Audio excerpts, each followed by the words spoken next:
Hello friends, good morning. कैसे हैं आप सब? आई होप मस्त होंगे, स्वस्थ होंगे। Welcome back to my channel Kalpana the blog में आपका स्वागत है। तो आज जैसा कि आप देख रहे हैं, मैं बना रही हूँ winter special dry fruits laddu, जो कि आपको स्टार्टिंग के व्लॉग से ही पता चल गया है कि हाँ, आज का वीडियो है, आज का मेरा व्लॉग है कुकिंग स्पेशल। तो विंटर स्टार्ट हो गई हैं और हेल्दी रहने के लिए और ठंड न लगे तो ड्राई फ्रूट लड्डू मैंने यहाँ पे बनाए हैं, जो कि आप इजीली घर में बना सकते हैं। ठीक है, और बहुत ही इजी है, जस्ट हाफ एन आवर लगेगा। हाफ एन आवर में आपका ये बन के रेडी हो जाएगा।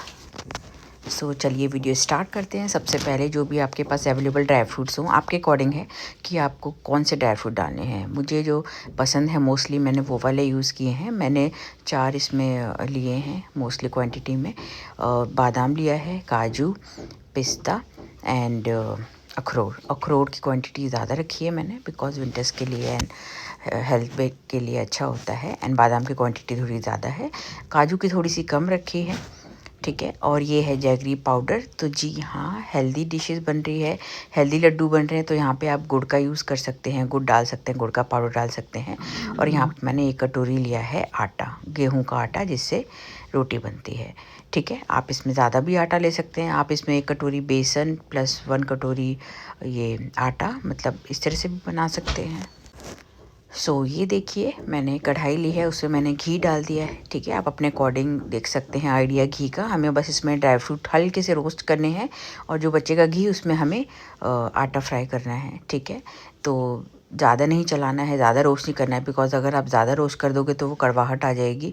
क्योंकि मतलब अपनी अपनी चॉइस है। मुझे जैसे कि ज़्यादा ड्राई फ्रूट, जैसे गाजर के हलवे में भी बहुत ज़्यादा रोस्ट करके जो लोग डालते हैं, मुझे वो थोड़ा कड़वाहट आ जाती है, मुझे वो जले हुए लगते हैं, मुझे महक लगती है।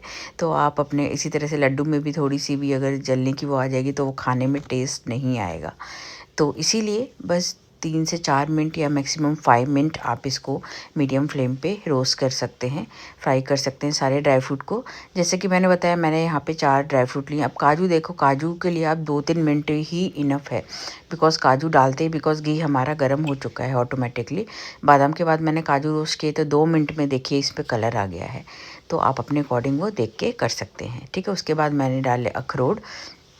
ठीक है, और आप इसमें नारियल का यूज़ कर सकते हैं, किशमिश का यूज़ कर सकते हैं। मैंने नहीं डाला बिकॉज़ मुझे नारियल और किशमिश इतनी ज़्यादा नहीं पसंद है तो इसीलिए मैंने नहीं डाला है। ठीक है, तो आप जिसको पसंद है और जो भी आप डालना चाहो ड्राई फ्रूट डाल सकते हैं। और गुड़ की जगह आप डेट्स का यूज़ कर सकते हो मीठे के लिए। डेट्स को खजूर में गुठली निकाल के, बीज निकाल के, वो आप मिक्सी में पीस के उससे स्वीटनेस के लिए वो यूज़ कर सकते हैं। तो दोनों तरह से हेल्दी है। ठीक है, तो मैंने खजूर का नहीं यूज़ करके लास्ट में फिर मैंने थोड़ा सा पिस्ता लिया था, वो मैंने रोस्ट किया है। उसके बाद इसी घी में मैंने 1 कटोरी अपना ये गेहूं का आटा लिया है। इसी सेम कटोरी प्लस आप बेसन ले सकते हैं, जो भी आपकी क्वांटिटी होगी आटे की। ठीक है, बट मैंने इस बार ज़्यादा आटा या बेसन नहीं यूज़ किया, बिकॉज़ विंटर स्पेशल है। तो एक्चुअली मेरा स्टोन सर्जरी हुई थी, तो तब से बहुत वीकनेस हो गई है और मेरा वेट ऑटोमेटिकली रिड्यूस हो रहा है। वो तो अच्छी बात है, खैर रिड्यूस हो रहा है, लेकिन उसके चलते मेरे को वीकनेस बहुत हो रही है। तो इसीलिए मैंने ज़्यादा आटा या बेसन नहीं यूज़ किया, जितना रिक्वायर्ड है। क्योंकि अगर ज़्यादा हम आटा या बेसन ले लेंगे, हल्का हल्का कलर देखना चेंज होने लगा है। तो मैं बोल रही थी, अगर आप ज़्यादा क्वांटिटी में बेसन या आटा ले लेंगे तो फिर ड्राई फ्रूट का जो खाने में वो है, वो फिर उतना लगेगा नहीं, क्योंकि वो तो आटे में ही वो हो जाएगा ना। अगर आप ज़्यादा क्वांटिटी में लेंगे तो वो फिर आपको आटा ही आटा नज़र आएगा खाने में, मतलब बाइट लेने में आपको ड्राई फ्रूट का नहीं फ्लेवर आएगा। तो इसीलिए अपने अकॉर्डिंग आपको ज़्यादा क्वांटिटी में बनाना है तो आप 2 कटोरी आटा ले सकते हैं, 1 कटोरी बेसन यूज़ कर सकते हैं एक ही बारे में, मतलब ज़्यादा जैसे बनाना हो। बट मैं ये है कि हर मंथ बनाती रहती हूँ, तो इसलिए थोड़े थोड़े बनाती रहती हूँ आराम से। तो चलते रहते हैं, खाने के बाद एक एक हम लोग खाते रहते हैं। और डॉटर को भी मेरे पसंद है तो ये सब चीज़ें घर की, तो वो इजीली खा लेती है। ठीक है, तो किशमिश मेरी डॉटर भी नहीं खाती है, तो वो नहीं, वो जैसे कच्चे में मतलब नॉर्मल में भी वो बादाम खा लेगी, काजू खा लेगी, अखरोट खा लेगी, पिस्ता खा लेगी। और किशमिश दूँ उसे, वो नहीं खाती है। ऐसी भिगो के मॉर्निंग में, रात में जो रखते हैं, तो वो बादाम खा लेती है, अखरोट खा लेती है। तो ये सब चीज़ें खा लेती है। तो वही सब चीज़ें मैंने प्रेफरेंस ली हैं जो सबकी चॉइसेस में हो और इजीली बच्चा भी खा ले और हम भी खा लें, ठीक है। तो जिसको भी ये पसंद है, नारियल पसंद है तो आप कद्दूकस करके इसमें अपने अकॉर्डिंग आधा नारियल वो डाल सकते हैं, किशमिश डाल सकते हैं, ठीक है। तो ये हमारे रोस्ट हो गए थे। अब मैं यहाँ पर ये रोस्ट कर रही हूँ, आटा रोस्ट कर रही हूँ। जब तक मैंने डॉटर से बोला एक छोटी सी बेटा मेरी वीडियो बना दो, तो खेल रही थी वो, तो वो आ गई। और ये अब थोड़े से ठंडे हो गए हैं, तो अब इसको मैं मिक्सी में पीस लूँगी। आप देख सकते हैं इस तरीके से। तो हल्के हल्के गर्म में ही आप इसको पीसेंगे तो अच्छा से एकदम पाउडर बन जाएगा। एकदम प्रॉपर पाउडर भी नहीं करना है और एकदम नॉर्मल, मतलब जैसे होएगा उतना ही मैं आपको दिखा देती हूँ। ये देखिए इस तरीके से आराम से ग्राइंड हो गया है। तो आप पलट लीजिए, जो भी आपके पास बाउल है, परात है। ये मैंने लड्डू वगैरह के लिए परात यूज़ करती हूँ। हमारे यहाँ तो जिसमें आटा लगाते हैं तो परात बोलते हैं। उसके बाद सेकंड राउंड में जो बचे हुए ड्राई फ्रूट थे वो मैंने यहाँ पे रोस्ट कर लिए हैं। तो आप लोग भी बनाइए। तो मैक्सिमम हार्डली 30 मिनट्स का बस काम है। उसके बाद बैठ के आप लड्डू इसके बना सकते हैं। ये देखिए पाउडर इस तरीके का। तो मैक्सिमम आधे घंटे में आपका ये तैयार हो जाएगा। 5 मिनट ड्राई फ्रूट रोस्ट और 15 मिनट्स धीरे धीरे गैस पे आपको रोस्ट करना है, सो दैट कलर आएगा, फ्लेवर आएगा आटे का। क्योंकि अगर आप तेज़ गैस पे आटा भूनोगे तो वो तुरंत रेड हो जाएगा और अंदर से कच्चा रहेगा, तो वो खाने में आपके जब आप खाओगे तो वो मुँह में चिपकेगा। तो आटे के लड्डू जो भी बनते हैं तो वो धीरे धीरे गैस पे ही फ्राई किए जाते हैं, सो दैट कि उसमें कलर आए और जले भी ना और इजीली कच्चापन निकल जाए और मुंह में फिर वो चिपके ना, ठीक है। तो इस तरीके से ये देखिए ड्राई फ्रूट रोस्ट मैंने मिक्सी में कर लिया है। अब इसको एक जैसा प्रॉपर मैं स्पून की हेल्प से कर रही हूँ। उसके बाद इसमें ये देखिए भुना हुआ आटा है। अब आपका आटे का कलर देखिए इसमें, ठीक है, कितना अच्छा कलर आया है और बिल्कुल भी लगा नहीं है जैसे कि मैंने बताया। क्योंकि हल्का सा भी लग जाएगा तो वो खाने में महक आएगी, हल्की सी जलने की जो फ्लेवर रहता है उसकी महक आ जाएगी, ठीक है। क्योंकि वैसे भी ड्राई फ्रूट हम रोस्ट करते हैं तो उसका भी थोड़ा सा वो रहता है फ्लेवर। तो क्योंकि कच्चापन निकालने के लिए तो 2-2 3-3 मिनट में बस रोस्ट करना होता है। तो मैंने इसमें आटा मिला लिया है। आटा मिक्स करके देखिए, क्योंकि अभी गर्म है तो मैं अभी हैंड से नहीं यूज़ कर रही हूँ। इसको अच्छे से मिक्स करके उसके बाद आगे का प्रोसेस करेंगे। तो सिर्फ ये आधे घंटे का प्रोसेस है। किचन में बस आपको आधा घंटा देना है। जब भी आपको टाइम मिले तो हाफ़ एन आवर बाद आप बैठ के फिर आप अपने लड्डू बना सकते हैं। सो अब मैंने मिक्स कर लिया था आटा एंड उसका ग्राइंड पेस्ट।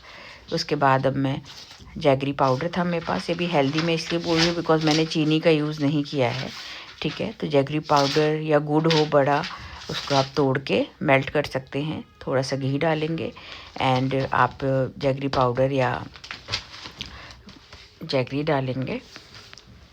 उसके बाद आप इसको मेल्ट कर सकते हैं अपने अकॉर्डिंग आइडिया से। आपको ज़्यादा मीठा चाहिए, कम मीठा चाहिए, उसके अकॉर्डिंग आप कर सकते हैं। सो ये देखिए मेल्ट हो गया है बिकॉज़ जम गया है अब घी भी।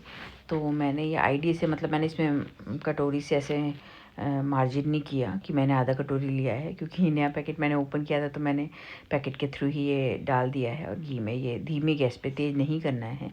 तो धीमी गैस पे एकदम इसको मेल्ट कर लेंगे। उसके बाद इसको मेल्ट हो जाएगा तो आपने जो भी आपका मसाला है उसमें डाल देंगे। और कम ज़्यादा आप टेस्ट करके देख सकते हैं उस वक्त, या आपको आइडिया है तो आप मेल्ट करके डायरेक्ट आप बना सकते हैं। और टेस्ट करना है टेस्ट भी कर सकते हैं, कोई प्रॉब्लम नहीं है उसमें, ठीक है। तो ये हल्का सा कम मिठाई हम खाते हैं तो उसके अकॉर्डिंग वैसे इतना लिया था मैंने उसमें। तो ये देखिए ये मेल्ट हो रहा है धीरे धीरे। तो चाहे आप जैगरी पाउडर लीजिए, चाहे नॉर्मल जैगरी लीजिए, उसको मेल्ट करके उसके बाद आप जो भी आपका पाउडर है उसमें आप परात में पलट देंगे। और एकदम गर्म है, फिर उसके बाद आप हैंड से, थोड़ा सा गुनगुना हो जाएगा कि आप बना पाओ लड्डू, तो उसके बाद आप हैंड का यूज़ कर सकते हैं। सो ये देखिए एकदम मेल्ट हो गया है कितने अच्छे से, एकदम एक भी गांठ नहीं है। तो अब इस स्टेज पे गैस को ऑफ करके और इसको हम, ये देखिए एकदम च्यवनप्राश वाला लग रहा है देखने में कि च्यवनप्राश है। एकदम मेल्ट हो गया है, कोई इसमें गुठली नहीं है, कोई लम्स नहीं है। तो अब इसको हम निकाल लेंगे जो मेरी परात है उसमें सारा का सारा, और इसको हम मिक्स कर लेंगे, ठीक है। अभी गर्म है तो इसलिए अभी हैंड का यूज़ नहीं करेंगे। तो अभी स्पून की हेल्प से मैं इसको मिक्स करूँगी। उसके बाद फिर मैं बैठ के आराम से, उसके बाद फिर मैं इसको लेके डाइनिंग टेबल पे, वहाँ पे फिर आराम से फिर हैंड से इसके लड्डू बना लीजिए। सो ये देखिए, उसके बाद मैंने थोड़ा सा ये कढ़ाई में चिपका हुआ था मेल्टेड, तो मैंने उसमें भी मिक्स कर लिया था सो दैट कि वेस्ट ना हो। और इस तरीके से आप लोग कर सकते हैं। ये देखिए, उसके बाद आप निकाल लीजिए। तो बहुत ही इजी है और इजीली बन के तैयार हो सकते हैं। और ज़्यादा एक ही बारी में जैसे ज़्यादा बनाने हो तो जैसे कि मैंने कहा 1 कटोरी आप इसमें बेसन यूज़ कर सकते हैं, तो भी बहुत टेस्टी बनते हैं। और या 2 कटोरी गेहूं के आटे से भी बन सकते हैं। और सेम इसी प्रोसेस से गोंद के लड्डू बनते हैं। ठीक है, गोंद के लड्डू जो विंटर्स में खाए जाते हैं, गोंद अवेलेबल नहीं थी आज मेरे पास, तो मैंने सिर्फ ड्राई फ्रूट के बनाए हैं। और आटा भी मैंने कम रखा है बिकॉज़ विंटर स्पेशल है, ज़्यादा आटा नहीं लिया है वरना कोई फ़ायदा नहीं। तो अपने अकॉर्डिंग आप लोग ले सकते हैं। अब देखिए थोड़ा ये नॉर्मल टेम्परेचर पे हुआ, तो अभी भी थोड़ा गर्म है, तो मैंने दोबारा इसको स्पून की हेल्प से मिक्स कर रही हूँ क्योंकि गर्म लगा मुझे।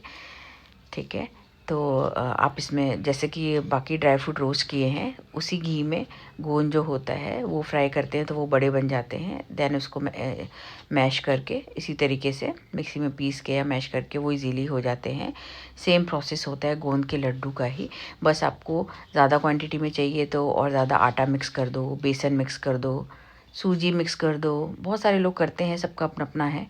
तो मैं जैसे है कि विंटर स्पेशल बना रही हूँ and for healthy and energy, protein के लिए, कि बच्चे के हेल्थ के लिए भी सही है, इम्यूनिटी के लिए स्ट्रॉन्ग है।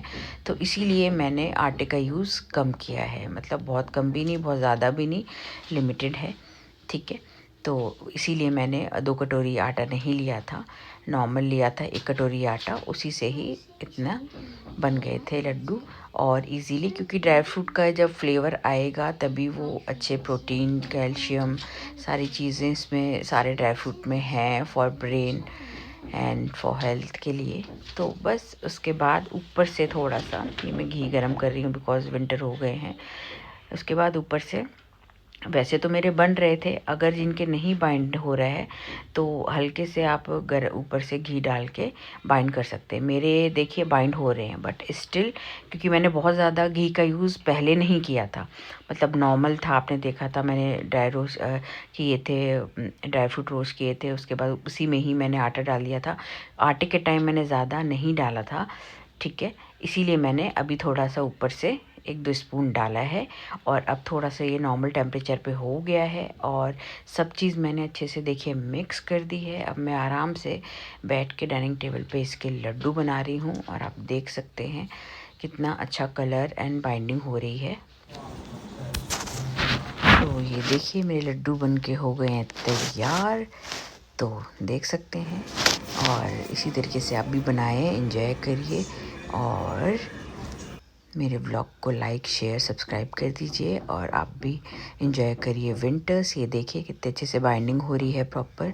और इस तरीके से मैंने छोटे छोटे साइज़ के अकॉर्डिंग बना लिए हैं लड्डू, तो आप भी बनाइए एंड एंजॉय करिए। And thanks for watching. And बहुत ईजी रेसिपी है, झटपट बनने वाली, जस्ट मैंने कहा हाफ़ एन आवर आप दे दो किचन में और बेस्ट रेसिपी निकल के आएगी। और फटाफट आप बना के खा सकते हैं जब भी आपका मीठे की क्रेविंग हो।